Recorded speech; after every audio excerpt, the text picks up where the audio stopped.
ሰላም አብራካችሁ የወጡ ሊያውም በጣም የምትወዷቸውንና የምትሳሱላቸውን ልጆቻችሁን የገዛ እህታችሁ በጭካኔ ገርላ ሻንጣ ውስጥ ከታ ለወራት ይዛቸው ስትዞር አስባችሁታል?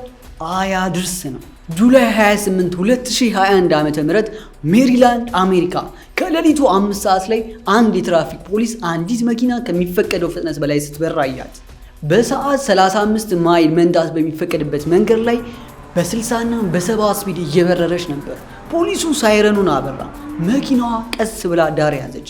ፖሊሱ መኪናውን አቁሞ ባትሪውን እያበራ ወደ አሽከርካሪዋ ተጠጋ። ሹፌሯም የመኪናዋን መስኮት ከፈተች። የጉዷ ዳርዳር እዚህ ጋር ይጀምራል። ሹፌሯ ኒኮል ጆንሰን ትባላለች። የ33 ዓመት ወጣት ናት። ከጎኗ አንዲት ጓደኛዋ አለች። ኒኮል ለፖሊሱ ፈገግ አለችለት። አይን አይኑን እያየች ፍጥነት እንደጨመርኩ አውቃለሁ ኦፊሰር ይቅርታ አለችው። መንጃ ፍቃድ ጠየቃት። መንጃ ፍቃድ ስላልያዘች መታወቂያዋን ሰጠችው። ኦፊሰሩ መታወቂያዋን እየተመለከተ ሳለ ግን ድንገት በነፈሰው ንፋስ ከመኪናው መስኮት የወጣ አየር ኦፊሰሩን ሸተተው። ሽታው ይገፋተራል። ሽታውን መቋቋም ያቃተው ኦፊሰር ወደ ኋላው አፈገፈገ። ይህ ሽታ ምንድን ነው አላት። ኒኮል ምንም አይነት ድንጋጤ ሳይታይባት አይን አይኑን እያየች አረ ምንም አይደለም የቆሸሹ ልብሶች ሽታ ነው፣ ልብስ ላጥብ አስቀምጬ ስለነበር ነው ኦፊሰር አለችው። በንግግሯ ውስጥ ውሸቷ እንደ ውሃ ይፈስ ነበር። ፖሊሱ የኒኮል መልስ ስላልተዋጠለት እመቤቴ የቆሸሸውን ልብስ ማየት እፈልጋለሁ፣ እባክሽ መኪናዋን ክፈችው አላት። ኒኮል አሁንም እንደተረጋጋች ችግር የለውም አለች። ወረደች። ከመኪናው ወርዳ ወደ ኋላ ሄደች። የኋላው ኮፈን ተከፈተ። ሽታው አሁን ፈነዳ። አካባቢውን በክለው ለመተንፈስ አስቸጋሪ ሆነ። ከመኪናው ኋላ አንድ ትልቅ ሻንጣና በላስቲክ የተጠቀለለ ነገር ይታያል። ፖሊሱ ሻንጣውን ክፈችው አላት። ኒኮል ልብሶች ናቸው እኮ ኦፊሰር አለችው። ፖሊሱ ክፈችው አልኩሽ እኮ አላት። ኒኮል ዚፑን ከፈተችው። በሻንጣ ውስጥ ያለው ነገር በብርድ ልብስ ተሸፍኗል። ፖሊሱ ባትሪውን አበራ። ቀስ ብሎ እጁን ሰደደና ብርድ ልብሱን ገለጠው። ኦፊሰሩ ያየውን ማመን አቃተው። አይኖቹን አሸሽና በድጋሚ አየ። በዛ ሻንጣ ውስጥ የነበረው የቆሸሸ ልብስ አልነበረም። በትላትል የተወረረ የለሰለሰ እግሯ የታጠፈ የአንዲት የ7 ዓመት ሕፃን አስከሬን ነበር። ፖሊሱ መቆም አቃተው። ትንፋሽ አጠረው። ወደ ኋላ እየሮጠ ሄዶ ትንፋሽ ለመሰብሰብ ሞከረ። እጁን በአፉ ላይ ጭኖ ኦ ፈጣሪ ምንድነው እያለ መጮህ ጀመረ። በህይወቱ አይቶት የማያውቀውን አሰቃቂ ነገር አየ። ሌሎች ፖሊሶች ተጠሩ። መኪናው በሙሉ ተፈተሸ። ከሻንጣው ጎን ሌላ ፕላስቲክ አለ። ያ ሲከፈት ደግሞ የ5 ዓመት ወንድሟ አስክሬን ተገኘ። ጆሽሊንና ላሪ። እነዚህ ህፃናት የሞቱት ትላንትና አልነበረም። የሞቱት ከሳምንት በፊትም አልነበረም። የፎሬንሲክ ውጤት እንደሚያሳየው እነዚህ ልጆች ከሞቱ ወራት አልፏቸዋል። ይቺ ሴት ኒኮል የተባለች አውሬ የወንድሟንና የእህቷን ልጆች ገድላ ሬሳቸውን ሻንጣ ውስጥ ከተተች። መኪና ውስጥ አደረገቻቸው እና በዛው መኪና ለወራት ዞረች። ምግብ ገዝታ ስትበላ ሬሳዎቹ እዛው አሉ።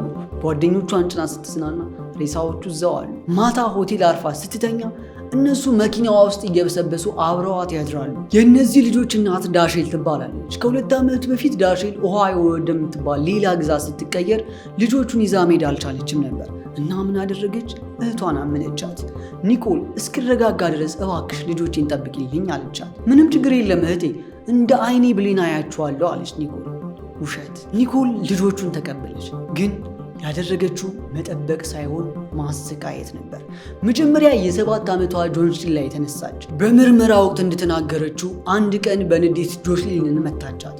ሕፃኗ ተፈናጥራ በጭንቅላቷ ወለሉ ላይ ተፈተፈተች።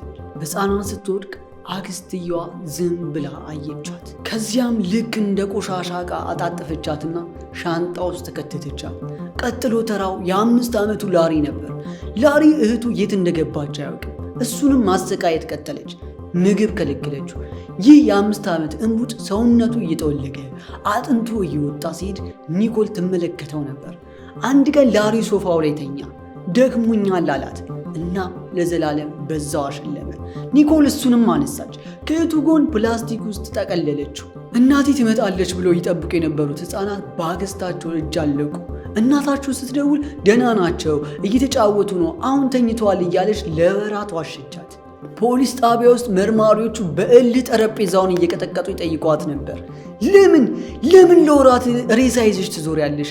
ለምን አልቀበርሻቸውም? ኒኮል ቀና ብላ አየቻቸው። መልሷ ምን ነበር መሰላችሁ? ከነሱ መለየት አልፈለኩም ነበር። ፍርድ ቤት ስትቀርብ ዳኛው እንባውን መቆጣጠር አቅቶት ነበር። ጠበቆቿ አይምሮዋ ጤነኛ አይደለም አሉ፣ ግን ዳኛው አልተቀበሉትም። ይህ የታቀደ ሆን ተብሎ የተደረገ የጭካኔዎች ሁሉ ቁንጮ ነው አሉ። በነሐሴ 2024 ውሳኔው ተላለፈ። ኒኮል ጆንሰን በተከሰሰችባቸው ወንጀሎች ሁሉ ጥፋተኛ ተባለ። ዳኛው የክሱን እያንዳንዱን ሂደት በጥልቀት ካጠኑ በኋላ ዕድሜ ልክ እስራት ፈረዱባት። ለዛሬ ያዘጋጀውላችሁ ታሪክ ይህንን ይመስል ነበረ። ከታሪኩ ብዙ ነገር እንደተማራችሁ ተስፋ አድርጋለሁ። ለማንኛውም ወላጆች ልጆቻችሁን ሌላ ቦታ ስታስቀምጡ ጊዜው የተመቸ ነው። በቪዲዮ ኮልም ቢሆን ቼክ ማድረግ አትርሱ። ልጆቻችሁን ቶሎ ቼክ አድርጓቸው እና እውነቱን እንዲነግሯችሁ አድርጋችሁ ብታሳድጓችሁ ጥሩ ነው። ብዙ ጊዜ ልጆች በደል ሲደርስባቸው ቤተሰብ እንዳይጣላ በማለት ይደብቃሉ እና እንደዛ እንዳያደርጉ ግልጽ እንዲሆንላችሁ አድርጋችሁ ብታሳድጉ አሪፍ ነው። ሰብስክራይብ ያላደረጋችሁ ሰዎች ሰብስክራይብ አድርጉ። ሀሳባችሁን በኮሜንት ላይ አስቀምጡልኝ። በቀጣይ ታሪክ እስክንገናኝ ድረስ መልካም ጊዜ ይሁንላችሁ።